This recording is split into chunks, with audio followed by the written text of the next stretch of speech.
वारकरी संप्रदायाचे आद्य प्रवर्तक कोण असतील तर ते आदिनाथ शंकर आहे. वारकरी संप्रदायाचे आद्य प्रवर्तक. पुन्हा वाक्य आहे का तुम्ही सगळं सांगून आहात.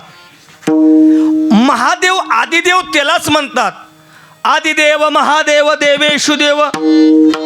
श्री विष्णू सहस्रनामामध्ये वर्णन करत असताना आदिदेव या शब्दाचा अर्थ असा आहे की आतापर्यंत सगळ्या देवाचे मातापिता सांगता येतील पण भगवान शंकराचे मातापिता सांगता येणार नाही.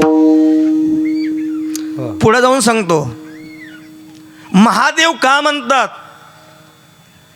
अरे जो कमराला वाघाचं कातडं गुंडाळतो, जे पितांबर नसतात त्याला देव म्हणतात आणि जे वाघाचं कातडं गुंडाळतो त्याला महादेव म्हणतात. दुसरी संकल्पना अतिशय तोलामोलाची. बाकीचे जे देव आहेत ते अमृत पेतात म्हणून त्यांना देव म्हणतात आणि जो विष पेतो त्याला महादेव म्हणतात. पुढे जाऊन पुन्हा एकदा एक देव असा आहे की तो सर्पावर झोपतो. एक देव असा आहे तो सर्पावर नाचतो आणि एक देव असा आहे तो सर्पाला गळ्यात घेऊन हिंडतो. ऐका, सर्पाला काळ म्हटलंय. जो काळावर झोपतो त्याला म्हणतात भगवान विष्णू. जो काळावर नसतो त्याला म्हणतात श्रीकृष्ण आणि जो काळाला गळ्यात घेऊन हिंडतो त्याला म्हणतात महादेव.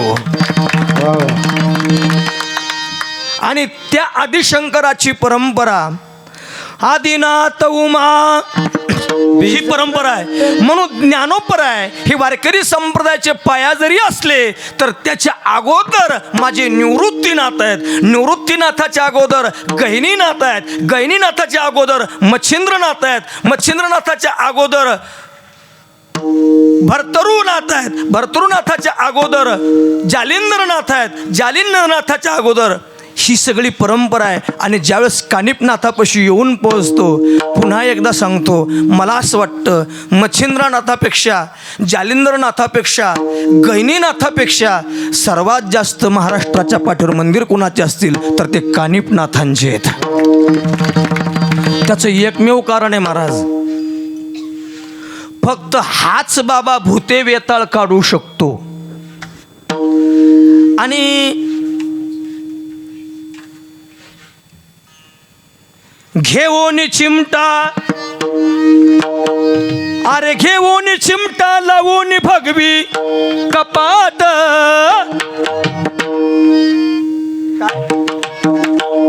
अरे घेऊन चिमटा लावून भगवी कपाट, ऐसे नात निघाले जगाला आनंद देत, ऐसे नात निघाले जगाला आनंद देत, ऐसे नात निघाले जगाला आनंद देत, ऐसे नात निघाले ऐसे नात निघाले जगाला आनंद देत, ऐसे नात निघाले जगाला आनंद देत, ऐसे नात निघाले जगाला आनंद देत, ऐसे नात निघाले जगाला आनंद देत. कानिपनाथ तत्वती मूर्ती पाहिली, कानिपनाथ तत्वती मूर्ती पाहिली, अंतकरणातली आज भीती सरली, अंतकरणातली आज भीती सरली, अंतकरणातली आज भीती सरली, अंतकरणातली आज भीती सरली. श्री सद्गुरु कानिपनाथ महाराज की आवाज नाही, अरे काय आवाज आहे. अरे हिंदवी स्वराज्याचे संस्थापक राजाधिराज शिवछत्रपती शिवाजीराजाचे मावळे असताना अरे आवाज ऐसे निकालो कि साला पाकिस्तान को हिला दे. छत्रपती शिवाजी महाराज की, श्री सद्गुरु कानिपनाथ महाराज की. वा, श्रीनाथांच्या सानिध्यामध्ये आपलं जीवन कृतार्थ करत असताना संत श्रेष्ठ श्रीमंत श्री जगद्गुरु तुकोबरासारखे संत सांगतात, बाबा त्यांच्यावर प्रेम करत असताना, त्यांची उपासना करत असताना 4 गोष्टी महत्त्वाच्या आहेत. पहिली गोष्ट, उपासना करत असताना श्रद्धा महत्त्वाची आहे. निश्चय महत्त्वाचा आहे, आदर महत्त्वाचा आहे आणि प्रेम महत्त्वाचं आहे. ह्या 2-3 गोष्टी अत्यंत महत्त्वाच्या आहेत. साधी गोष्ट आहे, साधी गोष्ट. एखाद्या आपण श्रीमंत पाहुण्याकडे गेलो आहे आणि श्रीमंत पाहुण्याने आल्याबरोबर डनलॉपची गादी, 3 कोटीचा बंगला, सांगितलं बाबा तुम्ही डनलॉपच्या गादीवर 2 मिनटं आराम करा, तोपर्यंत मी शेतामध्ये चक्कर मारून येतो. समाधान वाटेल का हो? बरं जाऊ द्या. पुरणपोळीचा स्वयंपाक केला, सुंदरपैकी पुरणपोळी वाढली आहे, दूध न देता तुपामध्ये पुरणपोळी आहे, सुंदरपैकी जेवण झालं. आणि जेवण होत असताना त्याने विचारलं का हो कस काय झाली पुरणपोळी? त्यांनी सांगितलं हो तुमच्या घरची पुरणपोळी म्हणजे काय विचारता? अहो साक्षात तुपामध्ये देवायला दिलं हो. त्यावेळेस त्यांनी सांगितलं एवढी मोठी सुंदर पुरणपोळी आहे. त्यांनी सांगितलं घ्या ना थोडी, तुमच्या बापाला कधी मिळाली होती का? शब्द कटू आहे पण सत्य आहे. जेवण का तो महाराज असं वाटलं ओकावं का? तुझ्या पुरणपोळीला किंमत नाही, तुझ्यापाशी आदर किती, प्रेम किती महत्त्वाचं आहे. बाबा गरीबाच्या घरी श्रीमंत पाहुणा गेला. ओहो आमच्या सरांसारखी मस्तपैकी पत्राची खोली आहे आणि तेवढ्यामध्ये सांगितलं ओहो आलायत, बसायला पोतं टाकलं.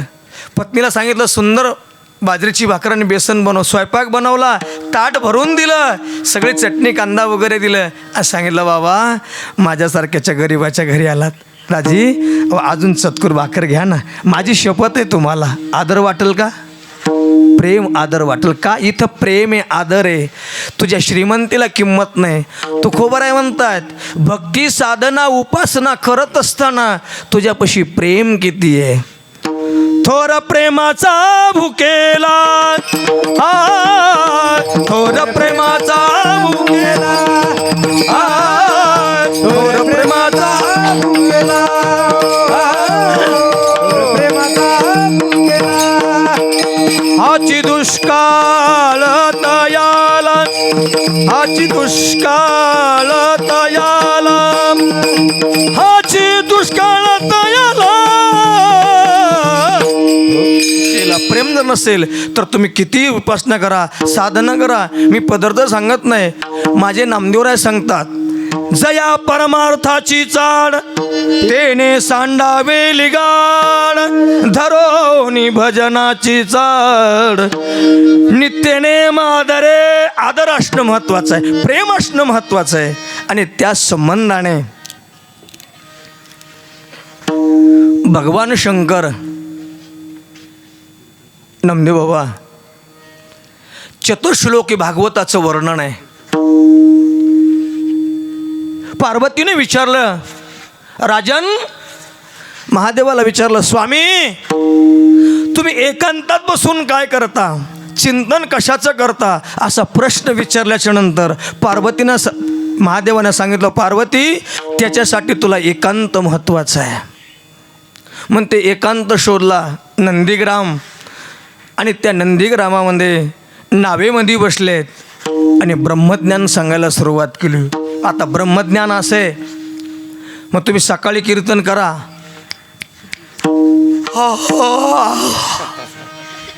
कालच कीर्तन 10 ते 12, रामनवमीचं उडकण लवकर प्रसाद घ्यायचा आहे कधी बी. बरं संध्याकाळी 7 ते 9 तरी बी का जेवायचं नंतर तरी आनंद आहे. म्हणजे परिस्थिती अशी इथं येणारच आहे, ती परिस्थितीच आहे. अहो लांब कशाला, एक घोड्यावर चालला व्यक्ती आणि घोड्यावर चालल्याच्या नंतर त्याला घोड्यावर बसल्यानंतर गुरुजी घोडा चाललाय आणि तेवढ्यामध्ये त्याला घोड्यावर झोप यायला लागली. आणि झोप येत असताना शेजारी जात असताना विचारलं का हो तुम्ही घोड्यावर झोपता? त्याने सांगितलं नक्की 3 किलोमीटरवर कुठंतरी कीर्तन चालू असलं पाहिजे.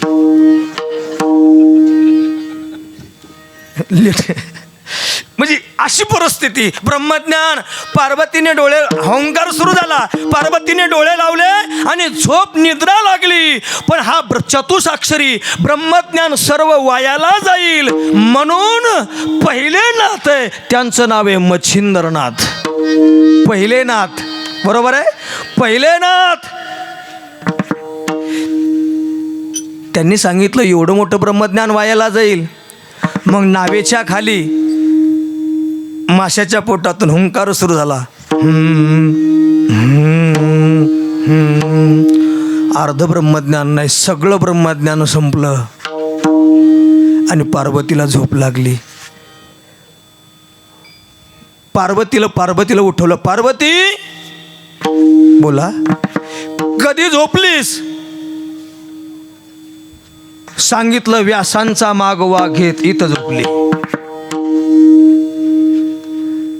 मग 2 श्लोक काहीच माहीत नाही, पहिल्यापासून सांगा. आता नाही. पूर्ण विचार केला. आपण बोलतो पण हुंकारा कुठून येतो? पुन्हा सांगा. डोळे झाकले, पुन्हा सांगायला सुरुवात केली. नावेच्या खालून येतोय. कोण?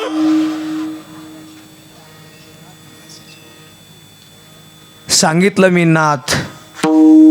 अगोदरचं नाव कुणी सांगल का? सिद्धनाथ. कोण आपण? नाथ. मग आत काय करता? बाहेर या. माशाच्या पोटातून बाहेर आले म्हणून मच्छिंद्रनाथ. माशाच्या पोटातून बाहेर आल्याच्या नंतर मच्छिंद्रनाथ. आणि ती परंपरा लाभली आदिनाथापासून. माझा उद्देश हा सांगायचा आहे की ब्रह्मज्ञान सांगत असताना आदर प्रेम त्याच्याविषयी निष्ठा असणं महत्त्वाची, निश्चय असणं महत्त्वाचं आहे. निश्चय जर नसेल तर ते व्यर्थ आहे, आदर नसेल तर ते व्यर्थ आहे, प्रेम नसेल तर ते व्यर्थ आहे. जसं एकुलता एक पोरगा आहे, अत्यंत खोडकर आहे. बापाने विचार केला रोज 2-4 घरं याची असणारी भांडणं मिटवावे लागतात, आईला मिटवावं लागतात. बापाने विचार केला काहीतरी शासन केलं पाहिजे, पोराला काहीतरी सबक शिकवायला पाहिजे.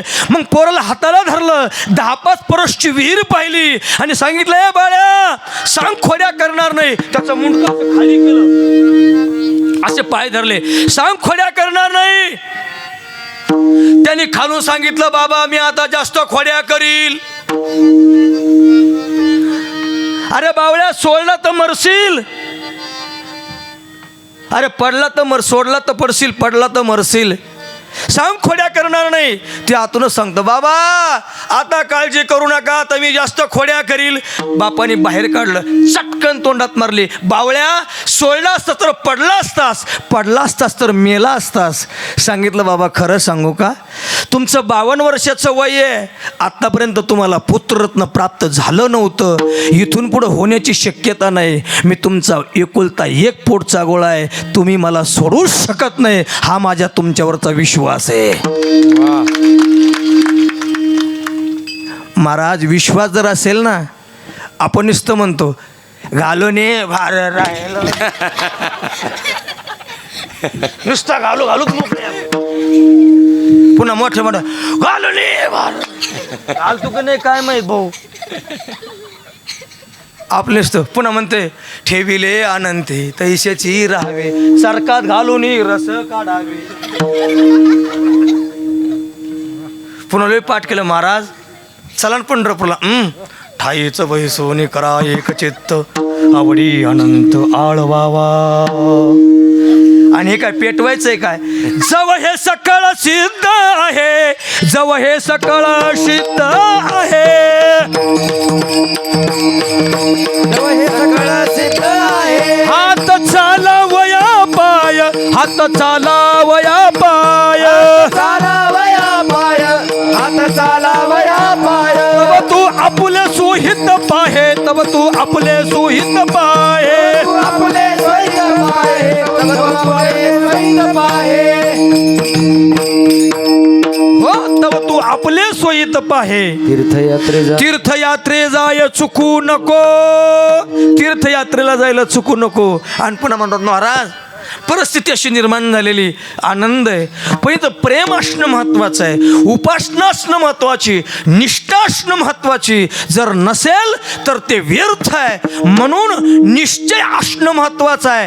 त्या लेकरावर, त्या लेकराचा त्या बापावरचा निश्चय, मग त्या निश्चयाचं फळ प्राप्त होण्याकरता तुकोबरा त्याचा अनुभव सांगतात. निश्चयाचे बळ, निश्चय असणं महत्त्वाचं आहे. जोपर्यंत आपल्या अंतःकरणाच्या वृत्तीमध्ये निश्चय, निष्ठा निर्माण होत नाही, तोपर्यंत तुम्ही किती प्रयत्न करा, किती प्रयत्न करा.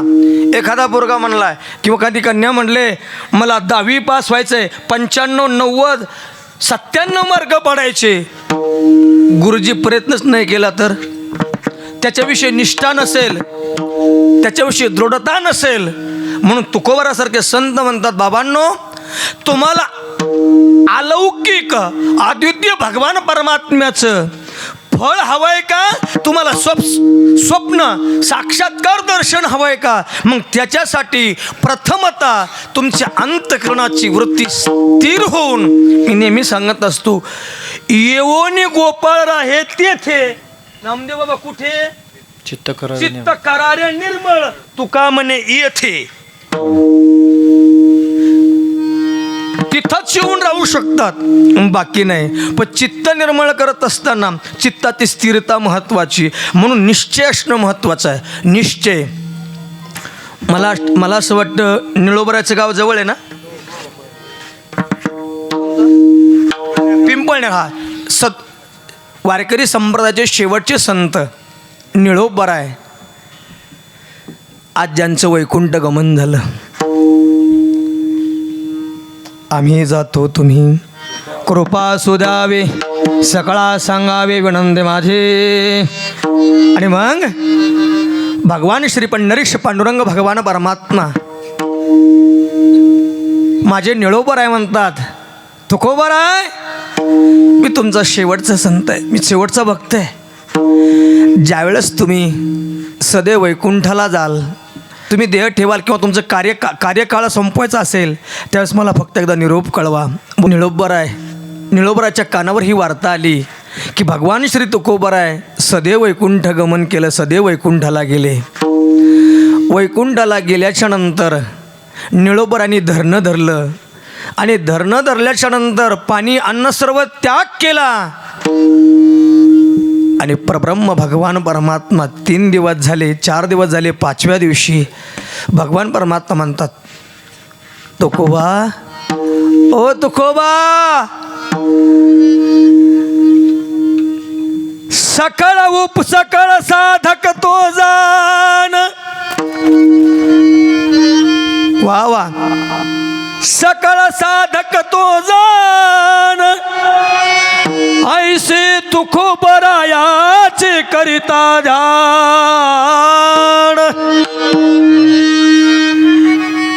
निळोबरायचं ध्यान केलं, तुकोबराचं ध्यान केलं निळोबरायाने.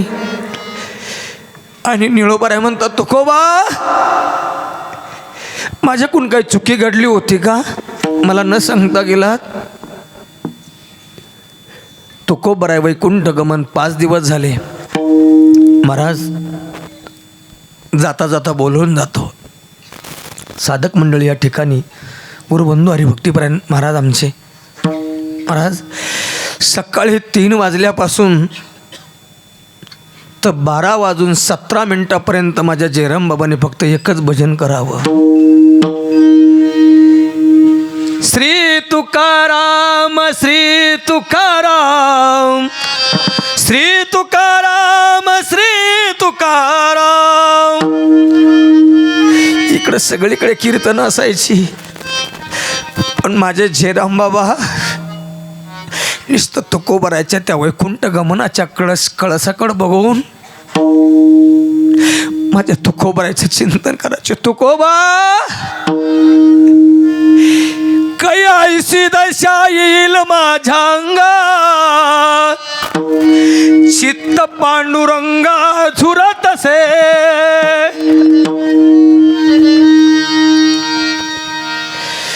दोनच बीज आहेत महाराज महाराष्ट्रामध्ये, दोनच बीज. एक संत श्रेष्ठ श्रीमंत श्री जगद्गुरु तुकोबराची बीज आणि दुसरी माझी नाथांची बीज आहे. त्याला धर्मबीज असं म्हणतात.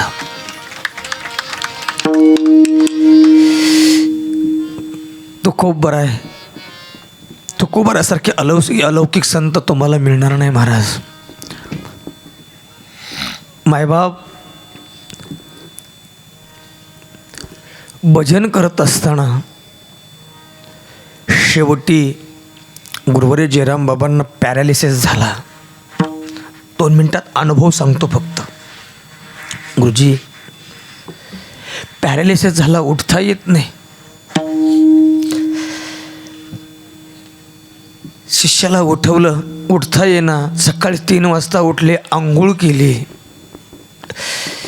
भजन सुरू केलं आणि तुकोबाराला सांगितलं, तुकोबा आयुष्यभर निस्वार्थ सेवा केली असेल. अरे गावात असून आईचं 12 वर्ष या जयरामनं जर तोंड पाहिलं नसेल तर माझ्यासाठी साक्षात तुम्हाला यावं लागेल. साक्षात्कार झाला महाराज. आणि तिथून पुढं 9व्या दिवशी माझ्या जयराम बाबांनी देह ठेवला. ही जयराम बाबांची ताकद आहे.